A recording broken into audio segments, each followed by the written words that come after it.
Chapter 1. And you wonder why we get called the Weird Watsons. It was one of those super duper cold Saturdays. One of those days that when you breathed out, your breath kind of hung frozen in the air like a hunk of smoke, and you could walk along and look exactly like a train blowing out big, fat, white puffs of smoke.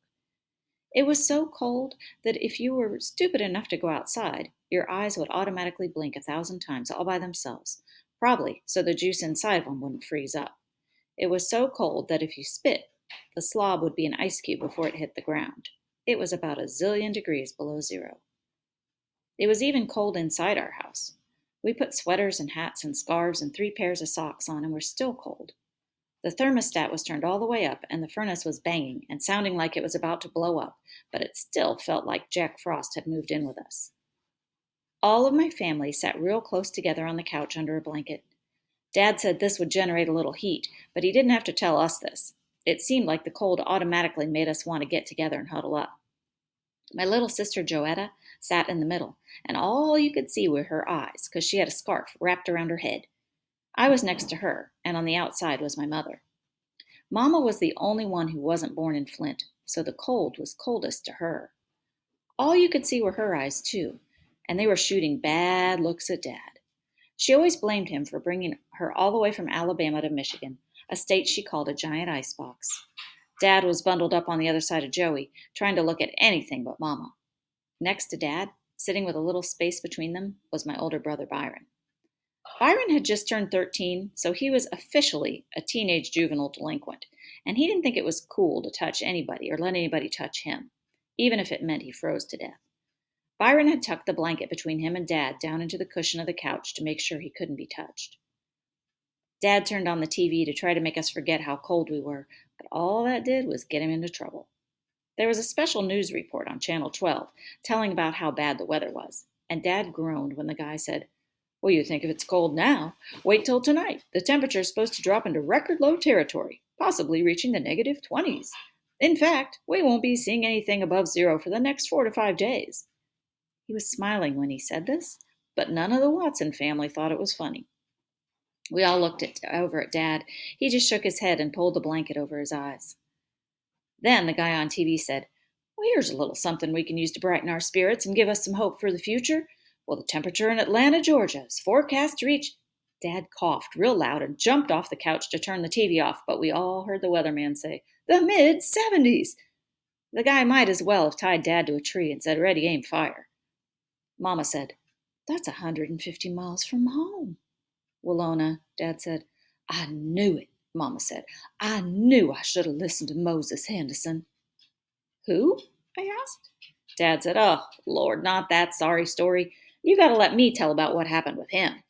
Mama said, "There's not a whole lot to tell, just a story about a young girl who made a bad choice. But if you do tell it, make sure you get the facts right." We all huddled as close as we could because we knew that Dad was going to try to make us forget about being cold by cutting up. Me and Joey started smiling right away, and Byron tried to look cool and bored. "Kids," Dad said, "I almost wasn't your father. You guys came real close to having a clown for a daddy named Hambone Henderson. Daniel Watson, you stop right there. You're the one that started that Hambone nonsense. Before you started that, everyone called him his Christian name, Moses. And he was a respectable boy, too. He wasn't a clown 'tall. But the name stuck, didn't it? Hambone Henderson. Me and your granddaddy called him that because the boy had a head shaped like a ham bone, had more knots and bumps on his head than a dinosaur. So as you guys sit here giving me these dirty looks because it's a little chilly outside, you ask yourselves if you'd rather be a little cool or go through life being known as the Hambonettes." Me and Joey cracked up. Byron kind of chuckled, and Mama put her hand over her mouth. She did this whenever she was going to give a smile because she had a great big gap between her front teeth. If Mama thought something was funny, first you'd see her try to keep her lips together to hide the gap. Then, if the smile got to be too strong, you'd see the gap for a hot second before Mama's hand would come up to cover it, and then she'd crack up too. Laughing only encouraged Dad to cut up more. So when he saw the whole family thinking he was funny, he really started putting on a show. He stood in front of the TV. "Yup, Hambone Henderson proposed to your mother about the same time I did. Fought dirty, too. Told your mama a pack of lies about me, and when she didn't believe him, he told her a pack of lies about Flint." Dad started talking Southern style, imitating this Hambone guy. Well, Ona, I hear tell about the weather up there far north in Michigan. Heard it's colder than inside an ice box. Seen a movie about it. Think it was made up in Flint. Movie called Nanook of the North. Yep, do believe for sure it was made in Flint. Flint, Michigan.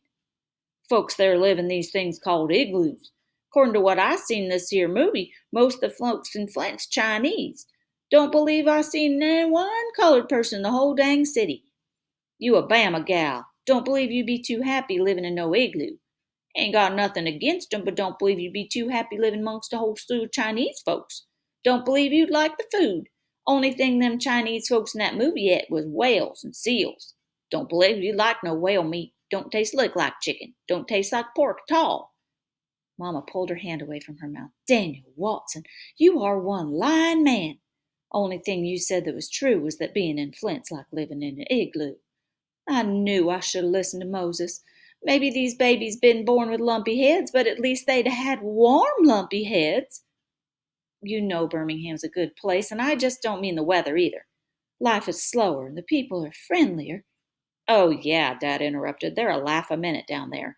Let's see, where was that coloreds only bathroom downtown? Daniel, you know what I mean. Things aren't perfect, but people are a lot more honest about the way they feel. She took her mean eyes off Dad and put 'em on Byron. And folks there know how to respect their parents. Byron rolled his eyes like he didn't care. All he did was tuck the blanket further into the couch's cushion. Dad didn't like the direction this conversation was going. So he called the landlord for the 100th time. The phone was still busy. That snake in the grass got his phone off the hook. Well, it's going to be too cold to stay here tonight. Let me call Sydney. She just had that new furnace put in. Maybe we can spend the night there. Aunt Sydney was kind of mean, but her house was always warm, so we kept our fingers crossed that she was home. Everyone, even Byron, cheered when Dad got Aunt Sydney, and she told us to hurry over before we froze to death. Dad went out to try to get the brown bomber started. That's what we called our car. It was a 1948 Plymouth that was dull brown, real big. Byron said it was turd brown. Uncle Bud gave it to Dad when it was 13 years old, and we'd had it for 2 years. Me and Dad took real good care of it, but some of the time, it didn't like to start up in the winter.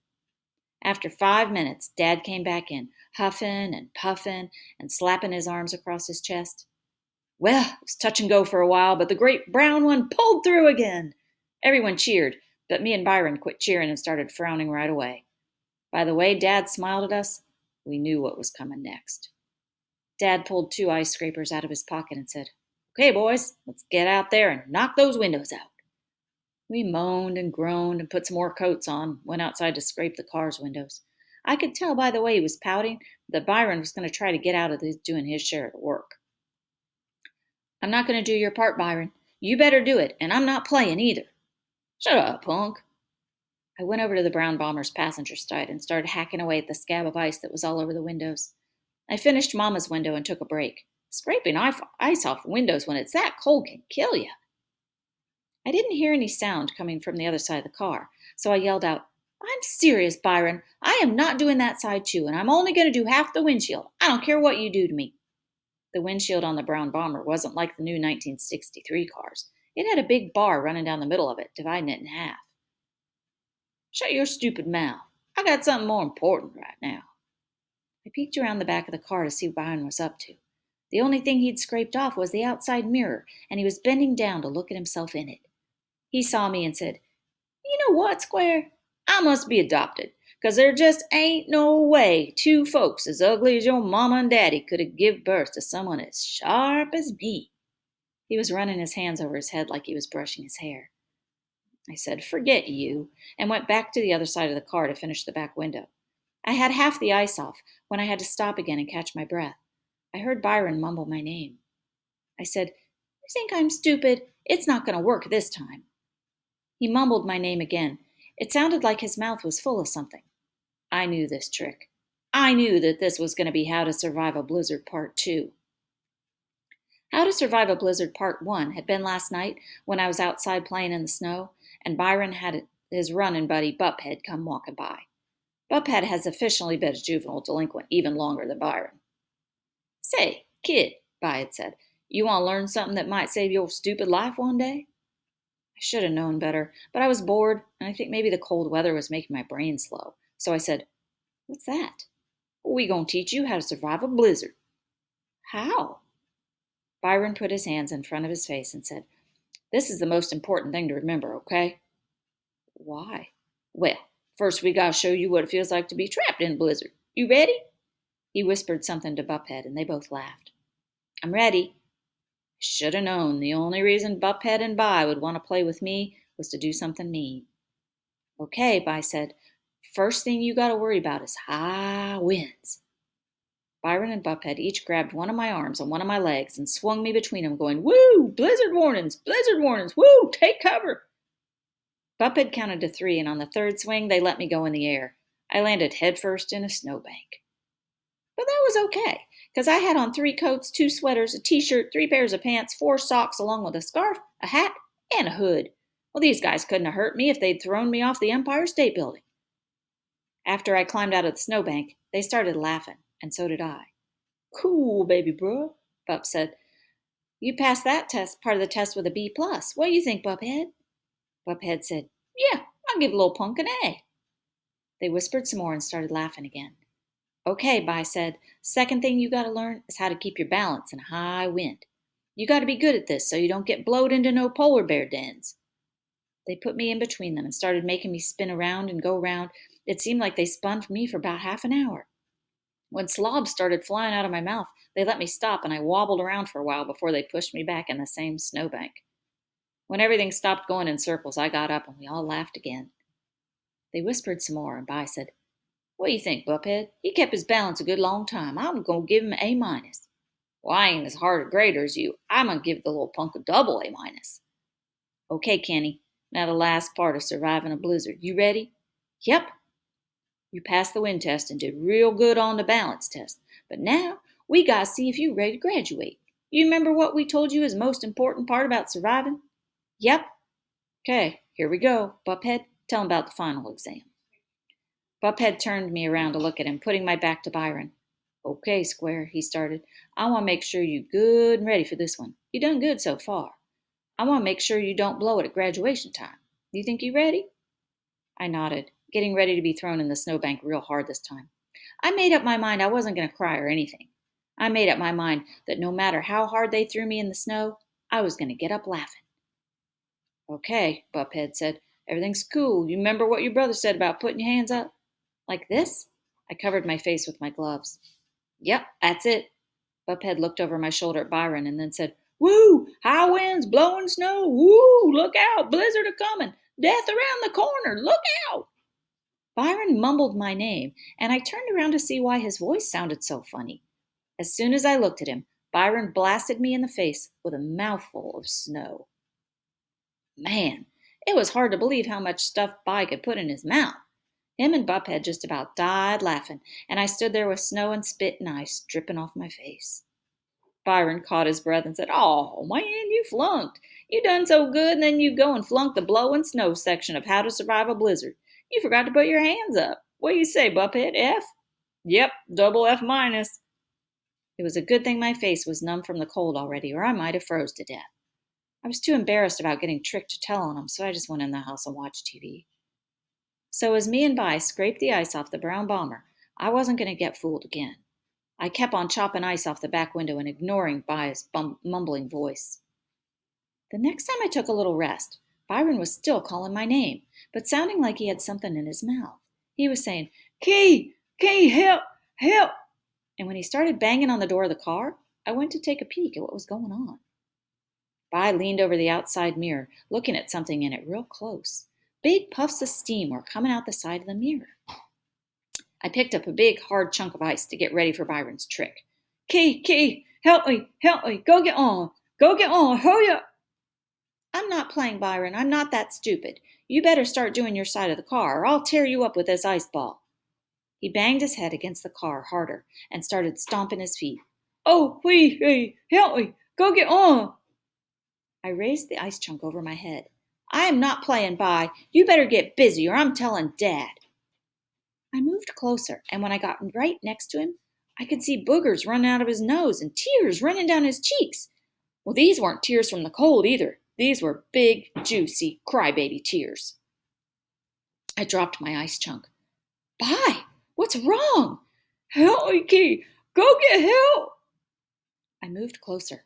I couldn't believe my eyes. Byron's mouth was frozen on the mirror. He was stuck as a fly on flypaper. Well, I could have done a lot of stuff to him. If it had been me, with my lips stuck on something like that, he'd have tortured me for a couple days before he got help. Not me, though. I nearly broke my neck trying to get into the house to rescue Byron. As soon as I ran through the door, Mama, Dad, and Joey all yelled, "Close the door!" "Mama, quick! It's By! He's froze up outside!" No one seemed too impressed. I screamed, "Really? He's froze to the car! Help! He's crying!" Well, that shook him up. You could cut Byron's head off and he probably wouldn't cry. "Kenneth Bernard Watson, what on earth are you talking about?" "Mama, please hurry." Mama, Dad, and Joey threw on some extra coats and followed me to the brown bomber. The fly was still stuck and buzzing. "Oh, Mama, help me, get me off here." "Oh, my Lord," Mama screamed, and I thought she was going to do one of those movie-style faints. She even put her hand over her forehead and staggered back a little bit. Joey, of course, started crying right along with Byron. Dad was doing his best not to explode laughing. Big puffs of smoke were coming out of his nose and mouth, and he tried to squeeze the laughs down. Finally, he put his head on his arms and leaned against the car's hood and howled. "Byron," Mama said, wiping gently tears off his cheeks with the end of her scarf. "It's okay, sweetheart. How'd this happen?" She sounded like she was going to be crying in a minute herself. Dad raised his head and said, "Why are you asking how it happened? Can't you tell, Willona? This little knucklehead was kissing his reflection in the mirror and got his lips stuck." Dad took a big, deep breath. "Is your tongue stuck too?" "No, quit teasing, Joey. Help, help." Well, at least the boy hadn't got too passionate with himself. Dad thought that was hilarious and put his head back on his arms. Mama didn't see anything funny. "Daniel Watson, what we gonna do? What y'all do when this happens over here?" Mama started talking Southern style when she got worried. Instead of saying here, she said here. And instead of saying you all, she said y'all. Dad stopped laughing long enough to say, "Willona, I've lived in Flint all my life, 35 years, and I swear this is the first time I've ever seen anyone with their lips frozen to a mirror. Honey, I don't know what to do. Wait till he thaws out?" "Well, pull him off, Dad," I suggested. Byron went nuts. He started banging his hands on the brown bomber's door again and mumbling, "No, no, don't let him." Joey blubbered out, "This is just like that horrible story Kenny read about that guy Narcissi who stared at himself so long he forgot he'd starved to death. Mommy, please save him." She went over and hugged her arms around stupid Byron's waist. Mama asked Dad, "Well, what about hot water? Couldn't we pour enough hot water on the mirror so it'd warm up and he could get off?" She kept wiping tears off By's cheeks and said, "Don't you worry, baby. We're going to get you off this." But her voice was so shaky and southern that I wondered if we'd be driving around in the summer with a skeleton dangling from the outside mirror by its lips. Dad said, "I don't know. Pouring water on him might be the worst thing to do, but it might be our only chance. Why don't you go get some hot tap water and I'll stay and wipe his cheeks?" Joey told By, "Don't worry, we'll come right back." She stood on her tiptoes and gave By a kiss, and she and Mama ran inside. Dad cracked up all over again. "Well, lover boy, I guess this means no one can call you Hot Lips, can they?" Dad was killing himself. "Or last of the red hot lovers either, huh?" He tugged on Byron's ear a little, pulling his face back. By went nuts again. "Don't do it! Oh, help! Kid, go get hurry!" Guess that's not going to work, is it? Every time he wiped away the tears and a little mustache of booger on Byron's lip, Dad couldn't help laughing until a little river of tears were coming out of his eyes, too. Dad tried to straighten his face out when Mama and Joey came running back with a steaming glass of hot water, but the tears were still running down his cheeks. Mama tried to pour water on the mirror, but her hands were shaking so much she was splashing it all over the place. Dad tried too, but he couldn't look at Byron without laughing and shaking. That meant I had to do it. I knew that if my lips were frozen on something and everybody was shaking too much to pour water on him except Byron, he'd do some real cruel stuff to me. He probably would have accidentally splashed my eyes till they were frozen open, or put water in my ears till I couldn't hear anything. But not me. I gently poured a little stream of water over the mirror. Dad was right. This was the worst thing we could do. The water made a cracking sound and froze solid as soon as it touched the mirror and Bai's lips. Maybe Bai's mouth was frozen, but his hands sure weren't, and he popped me right in the forehead. Hard. I hate to say it, but I started crying too. It is no wonder the neighbors called us the Weird Watsons behind our backs. There we were, all five of us standing around a car with a temperature about 1,000,000 degrees below zero, and each and every one of us crying. "Stop! Stop!" Byron yelled. "Daniel Watson, what we gonna do?" Mama went nuts. "You gotta get this boy to the hospital. My baby's gonna die." Dad tried to look serious real quick. "Willona, how far do you think I'd get driving down the street with this little clown attached to the mirror? What am I supposed to do? Have him run along beside the car all the way down to the emergency room?" Mama looked real close at Bai's mouth, closed her eyes for a second like she was praying, and finally said, "Daniel, you get in there and call the hospital and see what they say we should do. Joey and Kenny, go with your daddy." Dad and Joey went crying into the house. I stayed out by the brown bomber. I figured Mama was clearing everybody out for something. Byron did too, and looked at Mama in a real nervous way. Mama put her scarf around Byron's face and said, "Sweetheart, you know we gotta do something. I'm gonna just try to warm your face up a little. Just relax." "Okay, Mom. You know I love you and I wouldn't do anything to hurt you, right?" If Mama was trying to make Byron relax, she wasn't doing a very good job of it. All this talk about love and not getting hurt was making him really nervous. "What are you going to do? Huh? Don't hurt me. Can you help?" Mama moved the scarf away and put one hand on Byron's chin and the other on his forehead. "No, help me, Kenny!" Mama gave Byron's head a good hard snatch, and my eyes automatically shut, and my hands automatically flew to cover my ears, and my mouth automatically flew open and screamed out, "Yow!"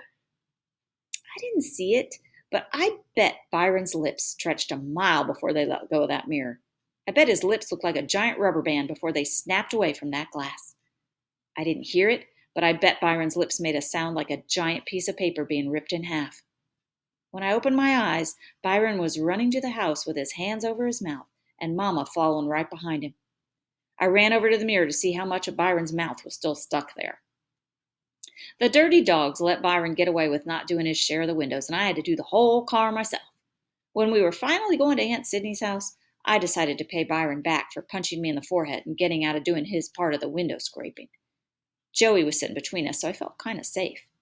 I said to her, "Joetta, guess what? I'm thinking about writing my own comic book." "What about?"